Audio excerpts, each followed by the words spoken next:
ఓం నమ శివాయ, శ్రీమాత్రే నమ. మిత్రులకి, శ్రీభిలాషులకి, అలాగే నన్ను ఇంతగా ఆదరిస్తున్న యూట్యూబ్ ప్రేక్షకులందరికీ కూడా పేరు పేరు ధన్యవాదాలు. మిత్రులారా, మీ అందరికీ పరాదేవత ఎల్లవేళలా మీతో ఉండి మీ మనోవాంఛ నెరవేర్చాలని మనస్ఫూర్తిగా కోరుకుంటున్నాను. మీ అందరికీ తొలి ఏకాదశి శుభాకాంక్షలు. ఈరోజు మన వీడియోలో చాతుర్మాస వ్రతం గురించి, తొలి ఏకాదశి నాడు మనం ఏం చేయాలి, శ్రీకృష్ణ భగవానుడు ధర్మరాజుకి ఏం చెప్పాడు, ఈ వ్రతాన్ని చేయడం వల్ల కలిగే లాభాలు మీకు నేను పూర్తిగా వివరిస్తాను. మనకి పురాణాల్లో చాలా విశేషమైన శక్తి కలిగిన రోజుగా తొలి ఏకాదశిని చెప్పడం జరిగింది. మన పండగలన్నీ కూడా ఈ తొలి ఏకాదశితోనే మొదలవుతాయి. లోకంలో మోక్షం కావాలి అని కోరుకునేవారు ఈ ఆషాఢ శుద్ధ ఏకాదశి మొదలుపెట్టి కార్తీక శుద్ధ ఏకాదశి వరకు, అంటే 4 నెలలు, ఈ 4 నెలల పాటు పుణ్యతిథులుగానే భావించి ఈ వ్రతాన్ని చేయాలి. సన్యసించిన వారు, యతీశ్వరులు ఇలాంటి వారు ఈ కాలాన్ని ప్రయాణం చేయకుండా ఒక్క దగ్గరే ఉండి స్థిరంగా ఉండి ఈ చాతుర్మాసాన్ని నిర్వర్తిస్తారు. ఈ 4 నెలలు వానలు పడతాయి, బయట తిరగడానికి ఇబ్బందిగా ఉంటుంది. పూర్వం రోజుల్లో అందుకని ఈ నిబంధన పెట్టారు. ఎవరైతే మోక్షం కావాలనుకుంటారో, ఎవరికైతే అష్టైశ్వర్య భోగభాగ్యాలు కావాలనుకుంటారో, ఎవరికైతే సంపదలు కావాలనుకుంటారో వారందరూ కూడా ఖచ్చితంగా ఈ వ్రతాన్ని ఆచరించవచ్చు. చాలా తేలిగ్గా ఉంటుంది. ఇది ఎవరు చెప్పారయ్యా? సాక్షాత్తు శ్రీకృష్ణ భగవానుడు ధర్మరాజు చెప్పాడు. చాలామంది ఏమనుకుంటారంటే ఇవి కథలే అనుకుంటారు. కథలు కాదు, ఆచరించిన వారికి ఇది ఒక అద్భుతమైన వరం. స్వామివారు ఎలా చెయ్యాలి, ఏ విధంగా చేయాలి చెప్పారు. ధర్మనందన, ఆషాఢ శుద్ధ ఏకాదశిని దేవశయని ఏకాదశి అంటారు. శ్రీ మహావిష్ణువు యొక్క అనుగ్రహంతో మోక్షం పొందాలనుకునే వారంతా ఈ రోజు నుండి ఈ వ్రతాన్ని ఆచరిస్తారు. ఈరోజే చాతుర్మాసం కూడా ప్రారంభమవుతుంది. సూర్యుడు కర్కటక రాశిలోకి వచ్చిన తర్వాత ఆషాఢ శుద్ధ ఏకాదశి శ్రీ మహావిష్ణువుని మనం పవలింప సేవ చేయాలి. సూర్యుడు తులారాశిలోకి ప్రవేశించిన తర్వాత, అంటే కార్తీక మాసంలో తిరిగి ఆయన్ని మేలుకొల్పాలి. ఈ 4 నెలల కాలం శ్రీహరి నిద్రా వ్యవస్థలో ఉంటారు. ఇది వర్షాకాలం. దానివల్ల యతీశ్వరులు, సన్యాసులు దేశయాటం చేయడానికి అనుకూలంగా ఉండదు. కాబట్టి వారు ఏదో ఒక చోట స్థిరనివాసాన్ని ఏర్పాటు చేసుకొని ఆధ్యాత్మిక, అంటే వారు బోధనలు చేస్తూ ఉండాలి, ఆధ్యాత్మికంగా గడపాలి. ఇదే చతుర్మాసం. భగవాన్ చెప్తున్నాడు, రాజా, ఏకాదశి నాడు శ్రీ మహావిష్ణువుని, స్వామివారి విగ్రహాన్ని పంచామృతంతో చక్కగా స్నానం చేయించి, సుగంధలేపనం చేసి, ధూపదీప నైవేద్యాలు సమర్పించి, మనసులో దేవదేవా, ఈ వర్షాకాలం 4 నెలల పాటు నువ్వు, అంటే ఈ 4 నెలలు దాటి నువ్వు తిరిగి మళ్ళీ మేల్కొనే వరకు పరిశుద్ధమైన నియమాలతో నేను కాలం గడుపుతాను. ఏ అడ్డంకులు లేకుండా ఈ వ్రతాన్ని పూర్తయ్యే విధంగా నాకు అనుగ్రహించవలసిందిగా ప్రార్థిస్తున్నాను అని నమస్కారం చేసి, స్వామివారికి 2 వైపులా తలగడ, అంటే దిండు, తెల్లని వస్త్రంతో పక్కని ఏర్పాటు చేసి, శయనాన్ని ఏర్పాటు చేసి, ఆ మహాభావాన్ని స్వామివారు శయనింపచేసి, ఆయన నిద్రిస్తే ఈ జగతి కూడా నిద్రపోతుంది. కాబట్టి ఆయన మేలుకున్నప్పుడు మళ్ళీ ఈ జగత్ మేలుకుంటుంది అని స్వామివారు ధర్మరాజు చెప్పారు. స్వామివారు చెప్తున్నారు ఏమనంటే, ఓ ధర్మరాజా, ఈ వ్రతాన్ని ఆషాఢ శుద్ధ ఏకాదశి, ద్వాదశి, పూర్ణిమ, అష్టమి లేదా కర్కటక సంక్రమం జరిగిన రోజున ప్రారంభించాలి. 4 నెలల తర్వాత కార్తీక మాసంలో క్షీరాబ్ది ద్వాదశి నాడు ఇది పూర్తి చేయాలి. ఈ వ్రతం ప్రారంభించడానికి మంచి రోజుతో కానీ చెడ్డ రోజుతో కానీ పని లేదు. అలాగే జనన మరణాల వల్ల కలిగే శౌచ అశౌచాలు చూడవలసిన పని లేదు. స్త్రీలు పురుషులు అనే భేదం కూడా లేదు. ఈ వ్రతాన్ని ఆచరించడానికి అంటే ఎవరైతే ఈ వ్రతాన్ని ఆచరిస్తారో వారు మరణించిన తర్వాత మిక్కిలి కాంతితో ప్రకాశిస్తూ సూర్యుడిలాగా, అంటే సూర్యుడు ఉన్న తేజవంతమైన విమానాన్ని ఎక్కి విష్ణులోకం చేరుతారు అని చెప్పడం జరిగింది. చాలా మతాల్లో వాళ్ళ మతాల్లో మరణించిన తర్వాత స్వర్గం చేరడానికి వాళ్ళు కొన్ని ఎదవ పనులు చేస్తారు. మన దగ్గర అలా అవసరం లేదు. సనాతన ధర్మంలో భగవానుడికి కొన్ని మన రోజు దినచర్యలో అలవాట్లు చేసుకుంటే ఖచ్చితంగా విష్ణులోక ప్రాప్తి, స్వర్గలోక ప్రాప్తి కలుగుతుంది. ఇప్పుడు చాలా పాయింట్స్ ఉన్నాయి, ఒక్కొక్కటి కూడా చెప్తాను. కాస్త ఓపికగా జాగ్రత్తగా వినండి. అలాగే మీకు ఈ వీడియో నచ్చినట్లయితే లైక్ చేయండి. ఛానల్ని కొత్తగా చూసే మిత్రులు సబ్స్క్రైబ్ చేసుకోండి. పక్కనే గంట సింబల్ ఉంటుంది, దాన్ని యాక్టివేట్ చేసుకొని ఈ వీడియోని 10 మంది మిత్రులకు షేర్ చేయండి. మీ అందరికీ స్వామివారి యొక్క కృపా కటాక్షాలు కలగాలని, అష్ట ఐశ్వర్య భోగభాగ్యాలు కలగాలని మనస్ఫూర్తిగా కోరుకుంటున్నాను. అలాగే మీకు ఎవరికైనా సరే నాతో మాట్లాడాలి, అపాయింట్మెంట్ తీసుకోవాలి, జాతక సమస్యల గురించి తెలుసుకోవాలనుకునేవారు వీడియో డిస్క్రిప్షన్లో నెంబర్ ఇచ్చాను, ఆ నెంబర్ కాంటాక్ట్ చేసి అపాయింట్మెంట్ తీసుకోండి. 9440593655 ఈ నెంబర్కి కాంటాక్ట్ చేసి అపాయింట్మెంట్ తీసుకోండి. ఇప్పుడు శ్రీకృష్ణ భగవానుడు ధర్మరాజుకు చెప్పిన విషయాన్ని మీకు పాయింట్ టు పాయింట్ వివరిస్తాను. ఏం చేయాలి? ప్రతిరోజు దేవాలయానికి వెళ్ళి అక్కడ అంతా శుభ్రం చేసి నీళ్లు చల్లి ఆవు పేడతో అలికి ముగ్గులు వేసి, ఎవరైతే ఇలా ముగ్గులు వేస్తారో ఆడవారి కానీ మగవారి కానీ 7 జన్మల వరకు శ్రేష్టమైన బ్రాహ్మణ కులంలో పుట్టి సత్య ధర్మపారాయణులుగా ఉంటారు అని స్వామివారు చెప్పడం జరిగింది.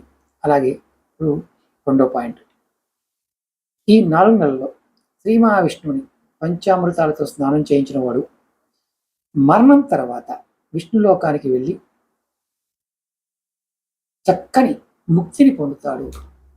అంటే లక్ష్మీదేవి శ్రీవత్సవము, అలాగే సృష్టి స్థితి లయ ఈ సామర్థ్యము తప్ప రూపురేఖలు భక్తులు కోరికలు తీర్చడంలో శ్రీహరి రూపంలోనే ఉంటాడు. అంటే సాక్షాత్తు శ్రీహరి రూపంలో మారిపోతాడయ్యా అని స్వామివారు చెప్పాడు. అలాగే ఇప్పుడు 3వ పాయింట్ చెప్తాను. ఈ సమయంలో అంటే ఈ చాతుర్మాస సమయంలో ఉత్తముడైన బ్రాహ్మణుడికి భూదానం కానీ సువర్ణదానం కానీ చేసిన వాడు ఈ లోకంలో ఇంద్రుడికి ఎలాంటి భోగాలు ఉంటాయో అలాంటి భోగాలు అనుభవించి మరణం తర్వాత విష్ణులోక ప్రాప్తి చేరతాడు అని స్వామివారు చెప్పడం జరిగింది. అలాగే 4వ పాయింట్, చాతుర్మాసంలో ప్రతిరోజు భగవంతుణ్ణి ఆరాధిస్తూ భగవంతుడికి నైవేద్యం సమర్పించేటప్పుడు మనసులో అంటే మీరు స్వామివారు పరిపూర్ణంగా నాకు కరుణాకటాక్షం ఉంటుందని భావించి బంగారు తామర పువ్వుల్ని సమర్పించిన వాడికి ఈ లోకంలో అనంతమైన భోగాలను అనుభవించి చివరకు స్వర్గలోక ప్రాప్తి కూడా పొందుతాడు అని స్వామివారు చెప్తారు. ఇప్పుడు 5వ పాయింట్ చెప్తాను. ఈ సమయంలో ప్రతిరోజు భగవాను అంటే శ్రీహరిని తులసి దళాలతో పూజ చేసి బంగారు తులసి దళాన్ని దానం చేసిన వాడికి విష్ణులోకం ప్రాప్తి పొందుతాడు అని స్వామివారు చెప్పడం జరిగింది. అలాగే 6వ పాయింట్, అంటే ఎవరైనా సరే గుర్తుంచుకోండి, ఈ వ్రతం సమయంలో ఈ 4 నెలల సమయంలో భగవంతునికి ధూపము దీపము సమర్పించి వ్రతం ఏదైతే పూర్తయిన తర్వాత ఈ దీప కుందుల్ని దానం చేసిన వాడు గొప్ప శ్రీమంతుడవుతాడు, సకల భోగాలు పొందుతాడు. అంటే మనం ఈ వ్రతం స్టార్ట్ చేసే ముందు దీపపు కుందులు కొనుక్కొని ఒక 2 కొనుక్కొని ఈ వ్రతం పూర్తయిన తర్వాత ఈ దీపపు కుందుల్ని దానం చేసినట్లయితే సకల భోగాలు ఎవరికి ఇవ్వాలయ్యా? దేవాలయంలో ఇవ్వచ్చు, బ్రాహ్మణోత్తముడికి ఇవ్వచ్చు. ఇది గుర్తుంచుకోవాలి. అలాగే 7వ పాయింట్, ఈ కాలంలో ప్రతిరోజు రావి చెట్టుకు కానీ శ్రీ మహావిష్ణువుకి కానీ ప్రదక్షిణ చేసిన వాడు వైకుంఠం చేరుతాడు. ఈ 4 నెలలకి ఆసక్తి ఉంటుంది. ఇప్పుడు 8వ పాయింట్ స్వామివారు ఏం చెప్పారంటే, ఈ వ్రత సమయంలో ప్రతిరోజు సాయంత్రం దేవుని గుడిలో అంటే సన్నిధి లేకపోతే మీ పూజా మందిరంలో దీపారాధన చేసి వ్రతం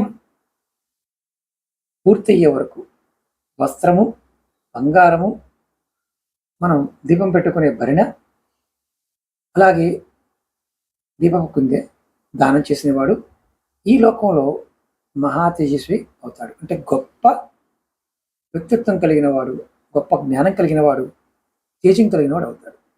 మరణం తర్వాత వైకుంఠం చేరుతాడు అని స్వామివారు చెప్పడం జరిగింది.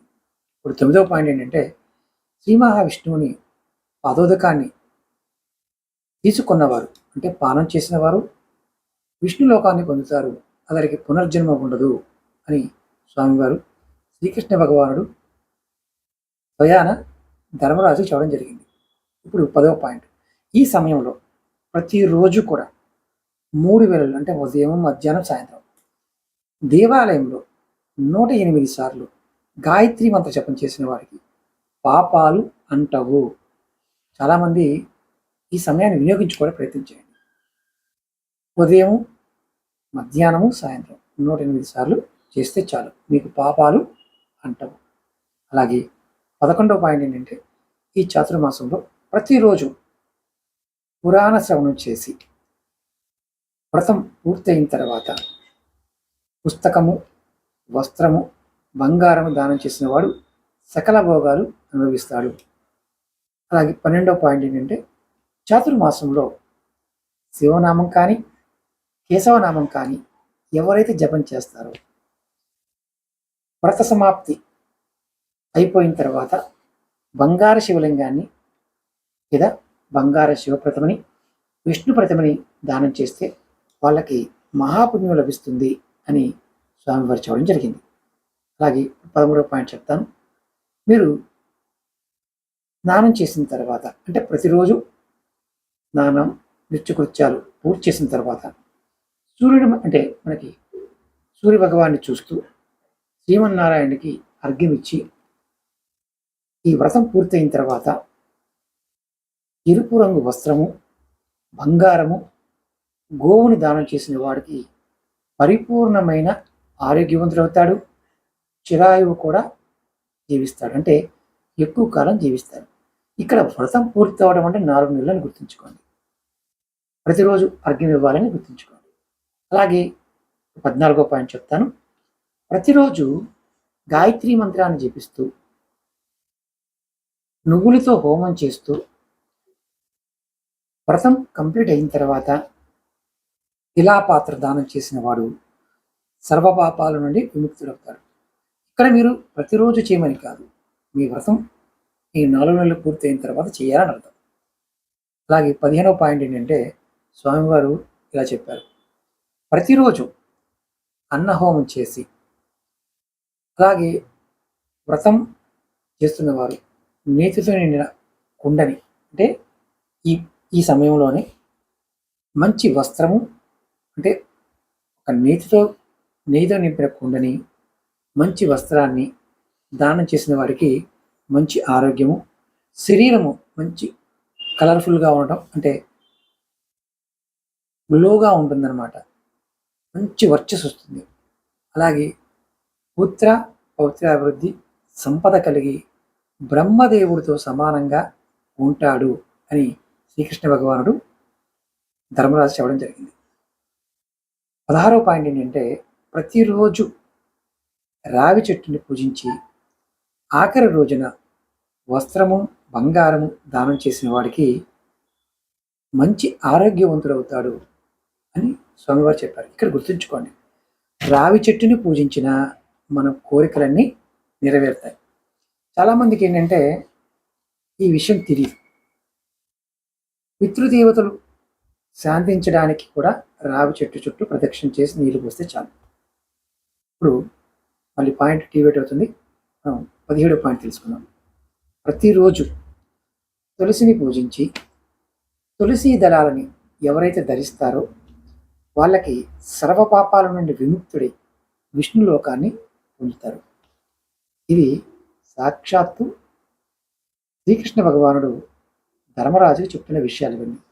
అంటే మనకే చెప్తున్నాడు స్వామివారు. కాబట్టి నారాయణుడి యొక్క కృపా కటాక్షం మీకు ఎల్లవెల్లా కలగాలని మనస్ఫూర్తిగా కోరుకుంటున్నాను. ఇప్పుడు 18వ పాయింట్ చెప్తాను. ప్రతిరోజు గరికెని పూజించి శిరస్సును ధరించిన వాడికి తర్వాత వ్రతం పూర్తయిన తర్వాత బంగార గరిక దానం చేసిన వారికి సర్వపాపాల నుండి విముక్తి పొందుతాడు, స్వర్గాన్ని పొందుతాడు. ఇలా చేసిన వారు ఎవరన్నా ఉంటే ఖచ్చితంగా కామెంట్ చేయండి. అలాగే ఇప్పుడు 19వ పాయింట్ చెప్తాను. ఈ చాతుర్మాసంలో శివుడిని విష్ణువుని ఎవరిని ధ్యానించినా పుణ్యఫలం వస్తుంది. నారాయణ నారాయణన్న, నమశివాయ నమశివాయ అన్న ఖచ్చితంగా ఈ 4 నెలల కాలం పుణ్యాన్ని ఇస్తుంది. ఇప్పుడు 20వ పాయింట్ చెప్తాను. ప్రతిరోజు విష్ణు పాదోదకం పారాయణం చేసిన వాడు సర్వ పాపాల నుండి విముక్తుడవుతాడు.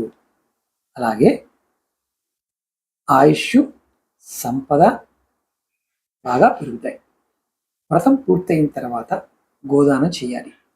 ఒకవేళ మేము గోవుని ఇవ్వలేమంటే చిన్న వెండి ప్రమితినైనా సరే గోదానం చేయండి. లేకపోతే ఇది కూడా చేయలేకపోతే ఒక వస్త్రదానం అన్నా చేయండి.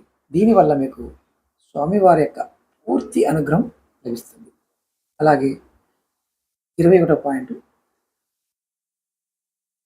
వేదం పారాయణం చేసిన బ్రాహ్మణుల్ని పూజించి వ్రతం పూర్తయిన తర్వాత అంటే మనం ఈ 40 రోజులు ఈ 4 నెలల కాలం వారిని పూజించి వ్రతం పూర్తయిన తర్వాత బ్రాహ్మణ సమారాధన చేసి అన్నదానం చేసిన వాడికి అంటే ఆయుష్తో పాటు ధనాన్ని కూడా పొందుతాడు. స్వామివారు ఎంత అద్భుతంగా చెప్పారు చూడండి.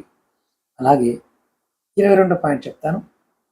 కపిల గోవుని పూజించి ప్రదక్షిణ చేసి దానం ఇచ్చిన గోవు శరీరం మీద ఎన్ని రోమాలైతే ఉంటాయో, వెంట్రుకలు ఉంటాయో అన్ని సంవత్సరాలు స్వర్గ సుఖాలు అనుభవిస్తారు అని స్వామివారు క్లియర్గా చెప్పడం జరిగింది. ఇప్పుడు 23వ పాయింట్ చెప్తాను. ప్రతిరోజు గణపతిని, సూర్యుడిని పూజించేవాడు ఆయుష్తో పాటు ఐశ్వర్యము పొందుతాడు. గణపతి అనుగ్రహంతో వారి మనసులో ఉన్న అభిష్టాలన్నీ కూడా సిద్ధిస్తాయి. అలాగే ఎక్కడికి వెళ్ళినా విజయాన్ని పొందుతారు. ఎంత తేలికో చూడండి. అలాగే 24వ పాయింట్ చెప్తాను. ఈ చాతుర్మాసంలో అంటే వర్ష ఋతువు, శరద్ ఋతువు 2 ఉంటాయి. ఈ రోజుల్లో శివుడికి ప్రీతికి అంటే శివభగవానికి రజత దానం అంటే వెండి దానం చేయటం అంత శక్తి లేకపోతే రాగిని కూడా దానం చేయొచ్చు. ఇలా చేసిన వారికి అందమైన సంతానం కలుగుతుంది. ఈ ఫలితం కావలసిన వారు తేనెతో నింపిన వెండి పాత్రని లేదా బెల్లంతో నింపిన రాగి పాత్రని దానం చేయండి. ఇప్పుడు 25వ పాయింట్ చెప్తాను. వ్రతం పూర్తయిన తర్వాత చెయ్య దానం అంటే మంచాన్ని దానం చేసిన వారికి శాశ్వతమైన సుఖాన్ని పొందుతారు. ఎవరికైతే సుఖం కావాలనుకుంటారో వారు స్వామివారిని ఈ 4 నెలలు పూజించి లాస్ట్లో మంచాన్ని దానం చేసిన మంచి ఫలితాన్ని పొందుతారు. ఇలా ఎవరైనా సరే ఈ చాతుర్మాసంలో చేసిన వారు ఉంటే ఖచ్చితంగా కామెంట్ చేయండి. అలాగే ఇప్పుడు 26వ పాయింట్ చెప్తాను. వర్షాకాలంలో ప్రతిరోజు గోపీ చందనం దానం చేస్తే వారికి ముక్తి, భక్తి 2 లభిస్తాయి. గోపీ చందనం పూజా వస్తువుల మీ షాప్లో దొరుకుతుంది. అది దేవాలయంలో దానం చేసిన చాలు. అలాగే వ్రతం పూర్తయిన తర్వాత ఈ 27వ పాయింట్, గోపీ చందనము కొత్త వస్త్రాలు దానం చేస్తే వారికి సకల ఐశ్వర్యాలు లభిస్తాయి. చాలా తేలిక. 4 నెలలు స్వామివారిని ఆచరించి మనం చేస్తే చివరికి స్వామివారి యొక్క సాన్నిధ్యం కూడా మనకి లభిస్తుంది. ఇప్పుడు 28వ పాయింట్ చెప్తాను. ప్రతిరోజు ఈ 4 నెలల పాటు పంచదార కానీ బెల్లం కానీ దానం చేస్తే భక్తి, ముక్తి కలుగుతాయి. అలాగే ఈ చాతుర్మాసం అంటే ఈ 4 నెలల కాలం వ్రతం పూర్తయిన తర్వాత మీరు ఉద్యాపన చెప్పడానికి 8 కానీ 4 అంటే 8 కానీ 4 ఫలములు బరువు గల 8, 4 అంటే రాగి పాత్ర నిండా పంచదార పోసి పాత్ర పైన వస్త్రం పెట్టి దాని మీద దక్షిణ ఉంచి నవధాన్యాలతో లేదా పిండి వంటలతో ప్రతి పాత్రని దానం చేయాలి. దానం చేసేటప్పుడు మీరు బ్రాహ్మణోత్తముడు ఒక శ్లోకం చెప్తాడు. ఆ శ్లోకాన్ని మీరు మనసులో అనుకోవాలి. ఇది మీకు నేను ఎందుకు చెప్పడం లేదంటే ఈ శ్లోకం మీరు ఆచరించేవారు ఖచ్చితంగా బ్రాహ్మణుడితో అనిపించుకోవాలి. బ్రాహ్మణోత్తముడితో మనం ఈ శ్లోకాన్ని చెప్పించుకోవాలి. అలాగే చక్కెరతో కూడిన రాగి పాత్ర సూర్యభగవానికి ఇష్టమైంది. ఇలా చేయటం వల్ల సమస్త రోగాలు తగ్గిపోతాయి. అలాగే పాపాలను పోగొడుతుంది. మనిషికి పుష్టిని కీర్తినిస్తుంది. దీని దానం వల్ల సంతానం కలుగుతుంది. సంతానం లేని వారు ఇలా చేయొచ్చు. చక్కెర పాత్రని దానం అవ్వచ్చు. అలాగే మీ మనసులో ఉన్న సర్వ అభిష్టాలు నెరవేరుతాయి. స్వర్గలోక ప్రాప్తి కూడా పొందుతారు. అటువంటి పాత్రని నేను దానం చేస్తున్నాను, నీకు ఎల్లప్పుడూ కీర్తి కలుగుగాక ధర్మనందన. ఇప్పుడు వ్రత అంటే ఈ వ్రతం కంప్లీట్ అయింది. ఉద్యాపన ఫలితం చెప్తాను. అంటే ఈ వ్రతాన్ని మనం ఉద్యాపన చేసినప్పుడు ఎలాంటి ఫలితం ఉంటుందో స్వామివారు చెప్పారు. అది మీకు చెప్తాను. ఇప్పుడు మనం ఏదైతే విన్నామో ఇదంతా వినటం వల్ల మనకి స్వర్గలోక ప్రాప్తి. అటువంటి అంటే ఈ వ్యక్తి ఎవరైనా సరే ఈ కథ విన్నవారు, వీటిని విన్నవారి దానం చేసిన ఫలితాన్ని, కీర్తిని పొందుతారు అని శ్రీకృష్ణ భగవానుడు మనకు ఒక వరం ఇచ్చాడు. కాబట్టి ఒకసారి స్వామివారిని శ్రీకృష్ణ భగవానుడిని మనసు తలుచుకుందాం. అంటే చూడండి, ఈ కథ అర్థం చేసుకోవడం వల్ల మనకు అర్థమైంది ఏంటంటే ఇది వినడం వల్ల కూడా స్వర్గలోక ప్రాప్తి కలుగుతుంది అని చెప్పారు. ఇప్పుడు స్వామివారు వ్రతాన్ని పూర్తయిన తర్వాత ఏం చేయాలో ఎలా చెప్పారో చూద్దాం. ఈ చాతుర్మాస వ్రతం చేసిన వారికి సంగీతంలో ప్రావీణ్యం కలుగుతుంది. అంటే సంగీతం అనగానే మనం ఏదో వాయిద్యాలు అనుకోకండి. మంచి వక్త అవుతారు. లోకంలోని స్త్రీలందరూ కూడా అతన్ని ప్రేమిస్తారు. ఆడవారైతే మగవారు ప్రేమిస్తారు. మగవారైతే ఆడవారు ప్రేమిస్తారు. అంటే ఆకర్షణ కలుగుతుంది. అతడికి రాజ్యం కావాలంటే రాజ్యం, సంతానం కావాలంటే సంతానం లభిస్తుంది, ధనం కావాలంటే ధనం లభిస్తుంది. చివరికి అతడు మోక్షాన్ని పొందుతాడు అని స్వామివారు చెప్పడం జరిగింది. ఈ చాతుర్మాసంలో ప్రతిరోజు కూర కానీ, కందమూలాలు కానీ, ఫలాలు కానీ దానం చేసి వ్రతం పూర్తయిన తర్వాత వస్త్రదానం చేసిన వాడు రాజయోగి అవుతాడు. ఇక్కడ మనం కొన్ని విషయాలను గుర్తుంచుకోవాలి. మనం ఈ సమయంలో చాలామంది కూరగాయలు ఇలాంటి దానం చేస్తుంటారు. మీరు బ్రాహ్మణోత్తముడికి విష్ణు స్వరూపంగా భావించి ఇవ్వండి. మీరు అద్భుతమైన ఫలితాలు పొందుతారు. అలాగే కూరగాయలు దేవతలకి మంచి ప్రీతిని కలిగిస్తాయి, మానవులకి తృప్తిని కలిగిస్తాయి. మనం ఓ బ్రాహ్మణోత్తమ, నీకు అట్లాంటి శాఖాన్ని నీకు ఇస్తున్నాను. అంటే శాఖం అంటే స్వయంపాకం. కాబట్టి దేవతలు నీకు శుభాన్ని చేకూర్చాలి అని మనం శాఖదానం చేయాలి. ఏదో ఇచ్చామనుకోకూడదు. ఓ బ్రాహ్మణోత్తమ, నీకు కూడా దేవతలు శుభాన్ని చేకూర్చాలి అని దానం చేయాలి. ఇలా ఎంతమంది చేస్తున్నారో ఖచ్చితంగా కామెంట్ చేయండి.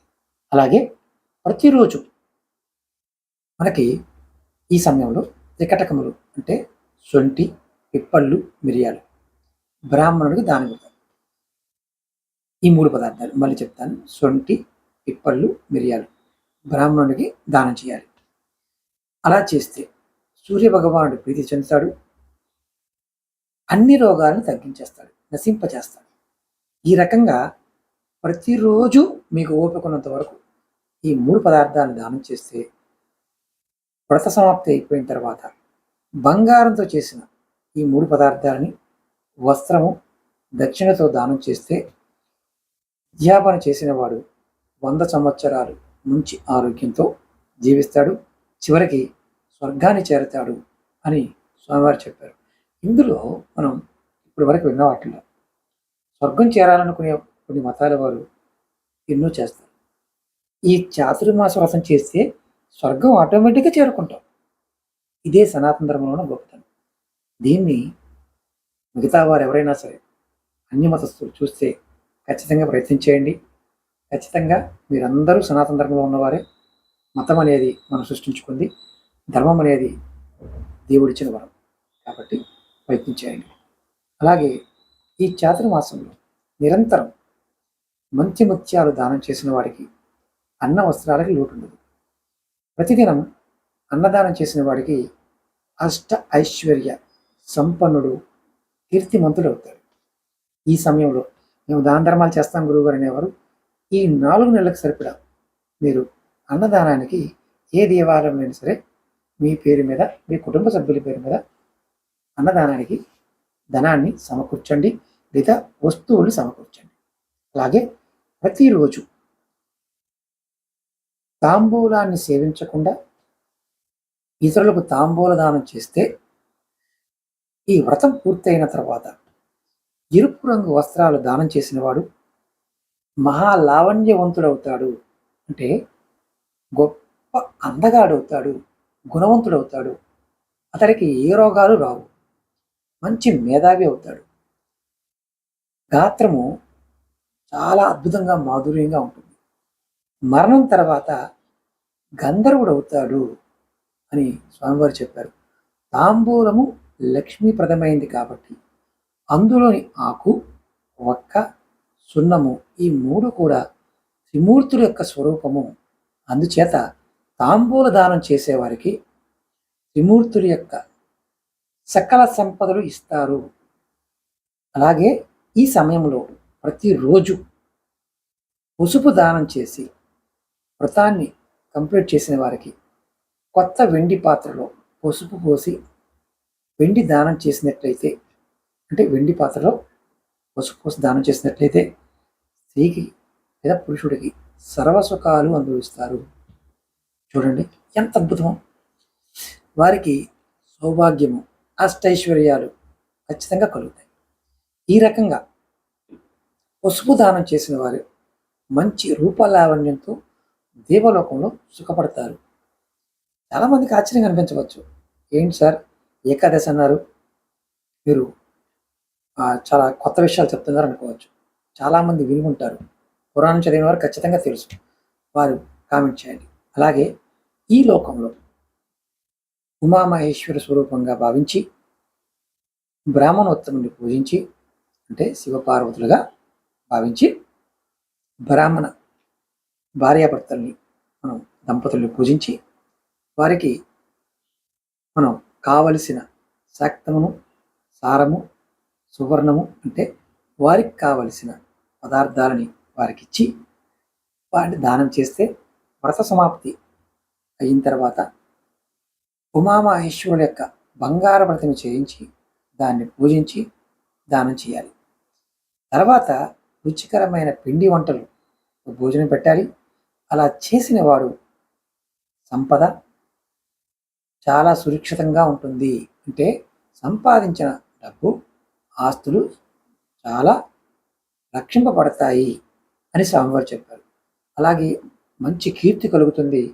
ఈ లోకంలో సమస్త భోగాలు అనుభవించి ఆ తర్వాత కైలాసాన్ని చేరుతాడు. శివుణ్ణి ఆరాధించిన, విష్ణువుని ఆరాధించిన అద్భుతమైన ఫలితం ఉంటుంది అని అర్థం. అలాగే ప్రతిరోజు ఫలదానం చేసిన వ్రతం పూర్తయిన తర్వాత వెండి ఫలమును దానం ఇచ్చిన వాడికి కోరికలు నెరవేరుతాయి. అతడు స్వర్గాన్ని చేరతాడు. బంగారు పుష్పాలు దానం చేసిన వాడు ఈ లోకంలో శ్రేష్టమైన సౌభాగ్యాన్ని పొంది చివరికి గంధర్వలోకం చేరుతాడు అని స్వామివారు చెప్పారు. అలాగే వ్రత సమయంలో ప్రతిరోజు పెరుగన్నం దానం చేయటం, అంత శక్తి లేకపోతే అష్టమి, చతుర్దశి పూర్ణిమ, అమావాస్య, ఆదివారం, శుక్రవారాల్లో ఈ పెరుగన్నం దానం చేయటం, వ్రతం పూర్తి అయిన తర్వాత గోదానం కానీ, భూదానం కానీ, వస్త్రదానం కానీ చేసినట్లయితే అతడికి అంటే కోరిన కోరికలు నెరవేర్చే అంత అద్భుతమైన అక్షయమైన అన్నం దొరుకుతుంది. ఎప్పటికీ కొదవ ఉండదు. అలాగే తన సంతానం పుత్రుడు, పౌత్రులు అందరూ కూడా వృద్ధి కలుగుతుంది. అందరూ కూడా కైలాసం చేరుతారు. ఇక్కడ నేను ఒక విషయం చెప్తాను. బంగారు దానం అంటున్నారు, గోదానం అంటున్నారు, భూదానం అంటున్నారు, వస్త్రదానం అంటున్నారు. ఇక్కడ వస్త్రాన్ని దానం చేసిన అంతే ఫలితం కలుగుతుంది. మళ్ళీ చెప్తున్నా, గోదానం కానీ, భూదానం కానీ, వస్త్రదానం కానీ అంటే ఈ మూడిట్లో ఏది చేసినా ఫలితం కలుగుతుంది అర్థం. అంతేగాని బంగారం చెప్పారు, బంగారం ఇవ్వాలని కొంతమంది రెటమతంతో మాట్లాడుతూ ఉంటారు. ఈ మతాన్ని తీసేయండి, అది రెటమతం అంటారు దాన్ని. చిన్న వస్తువు దానం చేసిన ఫలితం. అలాగే ఈ చాతుర్మాస దీక్ష కేవలం కూరలు, దుంపలు, ఫలాలతో గడిపి ఆఖరణ గోదానం చేసినట్లయితే అతడికి వైకుంఠం చేరతాడు. అలాగే కేవలం పాలు తాగి ఈ వ్రతాన్ని ఆచరిస్తే వ్రతం పూర్తయిన తర్వాత గోదానం చేసినట్లయితే అతడు బ్రహ్మలోకం పొందుతాడు. అలాగే చాతుర్మాసంలో ప్రతిరోజు అరటి ఆకులో భోజనం చేసి చివరన వస్త్రాలని, కంచు పాత్రని దానం చేసినట్లయితే అతడు గొప్ప సుఖాలను పొందుతాడు. చూడండి, చాలా చిన్న చిన్న విషయాలు ఎంత అద్భుతంగా ఉందో. మనకి ఈ తిథులు, వార నక్షత్రాల్లో మన పూర్వీకులు చెప్పిన చాలా పరిహారాలు ఉన్నాయి. ముందు మీకు చెప్తాను. ఇంట్రెస్ట్ ఉన్నవారు ఇలాంటి సబ్జెక్టు కావాలని కామెంట్ చేయండి. మీరు కామెంట్ చేస్తే నేను ఖచ్చితంగా ఇలాంటి వీడియోలు మీకు కోసం ఖచ్చితంగా చేస్తాను. అలాగే ప్రతిరోజు ఈ చాతుర్మాసంలో మోదిగ ఆకులలో భోజనం చేసినవాడు పాపాలు సర్వము హరింపబడతాయి. ఈ 4 నెలల కాలము మోదిగ ఇస్తరిలో కనుక భోజనం చేస్తే పాపాలు పోతాయి. చూడండి ఎంత అద్భుతం. ఒక ఆకులు తింటే పోతాయా అని పోతాయి.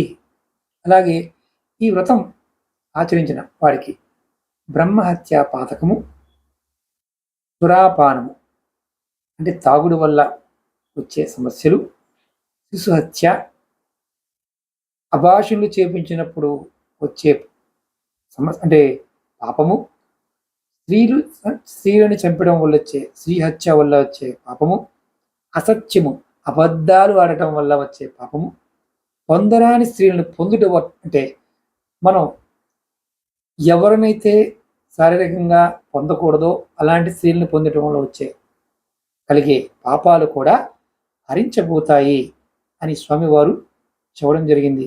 ఇంతకన్నా సువర్ణ అవకాశం, బంగారు అవకాశం మనకు దొరకదు. తప్పులు చేసిన వాడు ఇది పాటించండి. అలాగే వ్రతం పూర్తయిన తర్వాత సారవంతమైన భూమిని దానం చేసిన వాడు ఆరోగ్యాలు, అష్టైశ్వర్యాలు పొంది చివరికి వైకుంఠం చేరుతాడు. అలాగే ఎప్పుడు ఏది అడగని విప్రునికి అంటే కొంతమంది బ్రాహ్మణత్వంలో ఇది కావాలి అని చేయి చాచి అడగరు. వారికి సువర్ణము, చందనము, అలాగే వృషభదానం అంటే మనం ఎద్దులు అంటాం కదా వ్యవసాయం చేయడానికి పూర్వం రోజుల్లో, అలా దానం చేసిన వాడికి జ్ఞానము, మోక్షం పొందుతారు. అలాగే ఈ సమయంలో ప్రతిరోజు పగలు ఉపవాసం ఉండి రాత్రి భోజనం చేయాలి. వ్రతం సమాప్తి అంటే ఈ పూర్తయిన తర్వాత బ్రాహ్మణ సమారాధన చేయాలి. ఇలా చేసినవాడు కైలాసం చేరి మహాసుఖాలు అనుభవిస్తాడు అని స్వామివారు చెప్పారు. ఈ చాతుర్మాసంలో ఏకభుక్తం చేసి అంటే ఒక్క పూట భోజనం చేసి వాసుదేవుణ్ణి పూజించిన వాడికి స్వర్గలోకం చేరతాడు. ప్రతిరోజు భూమి అంటే నేల మీద పడుకునేవాడికి వ్రతం అంటే పూర్తయిన తర్వాత మంచాన్ని దానం చేసేవాడికి శివలోకంలో గొప్ప సుఖాలు అనుభవిస్తాడు అని స్వామివారు చెప్పడం జరిగింది. అలాగే ఈ కాలంలో పాయసము, తేనె, ఉప్పు, నెయ్యి, ఫలాలు వీటిని విసర్జించి కార్తీక పౌర్ణమి వీటిని దానమిచ్చిన వాడు రుద్రలోకం పొందుతాడు. అంటే కొంతమంది కొన్ని పదార్థాలు తినరు, అంటే ఈ సమయంలో తినకుండా ఉండి వాటిని దానం ఇస్తే శివలోకం అంటే శివుడి యొక్క లోకాన్ని పొందాలి, రుద్రలోకం పొందాలనుకునే వాడికి పొందుతాడు. అలాగే ఈ 4 నెలలు తలస్నానం చేయకుండా, గోళ్ళు కత్తిరించకుండా శ్రీ మహావిష్ణువుని పూజించిన వాడు విష్ణులోకం పొందుతాడు. ఇక్కడ ఇది కొంచెం కష్టమైన విషయమే. పూర్వకాలం చేసేవారు గోర్లు ఈ 4 నెలలు ఇలా కటింగ్ చేసుకునేవారు కాదు. అలాగే ఈ కాలంలో కూరల్ని పూర్తిగా వదిలేసి ఈ వ్రతం తర్వాత వెండి పాత్రతో పాటుగా 10 రకాల కూరలు, వస్త్రాలు దానం చేస్తే ఆ వ్యక్తి కైలాసాన్ని పొందుతాడు, కైలాసం ప్రాప్తిస్తుంది. అలాగే ఈ కాలంలో గోధుమల్ని తినకుండా ఉండి వ్రతం పూర్తయిన తర్వాత బంగారు గోధుమలు దానం చేసినట్లయితే అశ్వమేధ యాగం చేసిన ఫలం దొరుకుతుంది. బంగారు గోధుమలు దానం చేసేటప్పుడు మీరు ఆ బ్రాహ్మణోత్తముడితో ఖచ్చితంగా దానం స్వీకరించే మంత్రం ఉంటుంది, దాన్ని పఠింప చేసుకోండి. అలాగే గోధుమలు సర్వజీవులకి బలాన్ని, పుష్టిని ఇస్తాయి. మనకి దేవ కార్యక్రమాలకి, పితృ కార్యక్రమాలకి ఇవి చాలా ముఖ్యమైనవి. కాబట్టి నాకు సంపదలను ఇస్తాయి అని అనుకుని మీరు దానం ఇవ్వాలి. అలాగే ఈ సమయంలో మీకు అంటే ఇష్టమైన కూరలు, పండ్లు తినకుండా వదిలేసి వ్రతం పూర్తయిన తర్వాత వెండితో చేసిన పండ్లు, కూరగాయలు దానం చేసినట్లయితే ఆయుర ఆరోగ్యాలు, ఐశ్వర్యం, పుత్ర పౌత్రాది సంతతి కలుగుతుంది. అందరికీ కూడా స్వర్గప్రాప్తి లభిస్తుంది. అలాగే శ్రావణ మాసంలో అంటే కూరగాయలు, భాద్రపద మాసంలో పెరుగు, ఆశ్వీజ మాసంలో పాలు, కార్తీక మాసంలో పప్పులు వదిలేసిన వారు అంటే వదిలేయాలి చెప్తారు. అంతేకాకుండా అనేక గింజలు ఉన్న ఫలాలను కూడా అంటే గుమ్మడికాయ, జామకాయ, సీతాఫలము, నారింజ, బత్తాయ అంటే బత్తాయి, వంకాయ లాంటివి కూడా తినకూడదు అని చెప్తారు. అంటే ఇక్కడ చాలామందికి ఇవి ఎక్కువ ఎవరు ఆచరిస్తారయ్యా అంటే మనకి జైన మతస్థులు ఎక్కువగా బాగా ఆచరిస్తారు. అలాగే ఉసిరి, రేగి, అనప, చింతకాయలు ఈ 4 నెలలు తినకూడదు. అంటే ఉసిరికాయ తినకూడదు, రేగికాయ తినకూడదు, సొరకాయ తినకూడదు, ఆనపకాయ తినకూడదు, సొరకాయ తినకూడదు, చింతకాయ తినకూడదు. ఇది ఈ వ్రతం చేసేవారు. అలాగే నులక మంచం మీద కానీ, పట్టి మంచం మీద కానీ పడుకోకూడదు. అలాగే ఋతుకాలం తర్వాత భార్యని కలవకూడదు. ఇక్కడ గుర్తుంచుకోవాల్సిన విషయం అది. అలాగే బచ్చలి, మునగ, వంగ, మారేడు పండ్లు తినేవాడికి ఈ సమయంలో శ్రీహరి దూరం అవుతాడు. మనం ఇవన్నీ కూడా ఇవాళ ఆచరించమనుకోండి, వ్రతం చేసేవారు ఇవి ఆచరిస్తే మంచి జరుగుతుంది. అలాగే ఈ సమయంలో ఏ రకమైన వ్రతాన్ని చేయకపోయినా ప్రతిరోజు క్రమం తప్పకుండా ఉదయం స్నానం చేసి అంటే ఉదయం సాయంత్రం స్నానం చేసి శ్రీమన్నారాయణ యొక్క నామాన్ని, స్వామివారిని పూజించినట్లయితే అతడు కూడా వైకుంఠాన్ని పొందుతాడు. మిగతావన్నీ చేసినా చేయకపోయినా స్నానం చేసి పూజించినట్లయితే వైకుంఠాన్ని పొందుతారు స్వామివారు చెప్పారు. అలాగే ఈ చాతుర్మాసంలో తేనెని వాడిన వాడు రాజు అవుతాడు. అంటే తేనె తినకుండా ఉంటే రాజు అవుతాడు. అలాగే బెల్లాన్ని తినకుండా ఉన్నవాడు దీర్ఘాయుష్ పొందుతాడు. దేవాలయాల్లో సంగీతాన్ని వినిపించిన వాడు గంధర్వ లోకాన్ని పొందుతాడు. అంటే దేవాలయాల్లో భజన చేసేవారైనా అలాగే సంగీత వాద్యాన్ని వాయించేవాడైనా గంధర్వ లోకం పొందుతాడు. అలాగే సువాసనని వెదజల్లే నూనెలను విడిచిపెట్టిన వాడికి శత్రువులు చచ్చిపోతారు. అంటే శత్రువులు నశించిపోతారు. క్షమించాలి, చచ్చిపోవడం అనేమాట అనకూడదు, నశిస్తారు. ఈ 4 నెలల కాలం మీరు పర్ఫ్యూములు, సెంటెడ్గా ఉన్న నూనెలను విడిచిపెడితే శత్రువులు నశిస్తారు. చూడండి ఎంత గొప్ప విషయం. అలాగే ఇప్ప నూనె వాడకుండా ఉంటే మంచి సౌభాగ్యాన్ని పొందుతారు. కారము, పులుపు, చేదు, పగరు, తీపి వీటిని వదిలేసిన వారికి శరీరము అందంగా ఉంటుంది. అంటే పూర్తిగా వదిలేయడం అని కాదు, తక్కువ వాడాలి అని అర్థం. అలాగే పువ్వులు, అంటే ఇలాంటి భోగాలని వదిలిపెడితే, అంటే పువ్వులు పెట్టుకోవడం ఇలాంటిదాన్ని వదిలేసిన, అలాగే చదువులో, గుణంలో గొప్పవాడవుతాడు. యోగి యోగిగా ఉంటాడని, అంటే ఒక యోగిగా మారతాడు. అంటే భోగాలను వదిలేస్తే యోగిగా మారతాడు, బ్రహ్మలోకం చేరతాడని స్వామివారు చెప్పారు. అలాగే తాంబూలం వదిలేస్తే ఆ వదిలేసిన వాడికి రోగాలు నశిస్తాయి. అలాగే తక్కువ ఆహారం, వండిన ఆహారాన్ని విడిచిపెట్టిన వాడు ఇంద్రలోకం పొందుతాడు. రోజు మనం ఈరోజు భోజనం చేసి ఒకరోజు భోజనం చేయకుండా అలా రోజు విడిచి రోజు ఉపవాసం చేస్తే బ్రహ్మలోకం ప్రాప్తిస్తుంది. అలాగే చాతుర్మాసంలో ఓం నమో నారాయణాయ అనే అష్టాక్షరి మంత్రం జపం చేసేవాడికి పుణ్యలోకం కలుగుతుంది. ఇక్కడ నేను మధ్యలో ఒక విషయం చెప్తాను. ఏంటంటే, ఎవరైతే ఇప్పుడు ఇందుట్లో అన్ని చేయాలని రూల్ ఏం లేదు. మీరు నారాయణ మంత్రం చేసినా ఫలితం కలుగుతుంది. ఆచరించేవారు, ఇలాంటివి చేసిన వారు ఎవరన్నా ఉంటే మహానుభావులు, మీ అందరికీ పాదాభివందనాలు. ఎందుకంటే నియమ నిబంధనలతో చేసిన వారు ప్రతి వారికి కూడా శిరస వంచి పాదాభివందనం చేస్తున్నాను. కారణం ఏంటంటే, ఇది చేసిన వారు నారాయణ యొక్క కృపా కటాక్షాన్ని పొందుతారు. అలాగే మనం పాయింట్కి వద్దాం. ఆలయంలో 1,00,000 ప్రదక్షిణ చేసిన వాడు హంసవాహనమెక్కి వైకుంఠం చేరతాడు. అంటే రోజు నియమంగా ఒక ప్రదక్షిణ నియమాలు పెట్టుకొని చేసేవారు ఉంటారు. ఈ 4 నెలల కాలంలో బయట భోజనం చేయకుండా ఉన్నవాడు దేవతా స్వరూపుడు అవుతాడు. హోటల్లో భోజనం చేయకుండా ఉన్నవాడు, బయట తిండి తినకుండా ఉన్నవాడు, ఇంటిలోనే తిన్నవాడు దేవతా స్వరూపంగా మారుతాడు. స్వామి ఎంత గొప్పవాడయ్యా నువ్వు, అంటే ఇంట్లో భోజనం చేయడం వల్ల కూడా దేవుడిగా మారచ్చు అని స్వామివారు చెప్పారు. ఇది నేను మీకు సొంతగా చెప్పడం లేదు మిత్రులారా, ఇది సాక్షాత్తు మన పురాణాల్లో ఉన్న శ్రీకృష్ణ భగవానుడు చెప్పిన విషయాన్ని మీకు చెప్తున్నాను. అలాగే ఈ సమయంలో మనం ఒక వ్రతం ఉంటుంది, ప్రజాపత్య వ్రతం. ఈ వ్రతాన్ని ఆచరించిన వారు మనోవాక్కులు, అంటే మనసులో ఏదనుకుంటే ఆ కర్మ అంటే ఆ మనసులో ఏదనుకుంటే ఆ పని, ఆ వచ్చే పాపాలు అవన్నీ పోతాయి. అంటే కొన్నిసార్లు మనసులో కొన్ని తప్పులు చేస్తుంటాం. అంటే మనసు నోటితో కొన్ని మాటలు, అనుకున్న మాటలు ఇలాంటివి చేస్తాం. అలాంటి పాప కర్మలు చేసిన ఆ పాపాల నుండి విముక్తుడవుతాడు అని స్వామివారు చెప్పారు.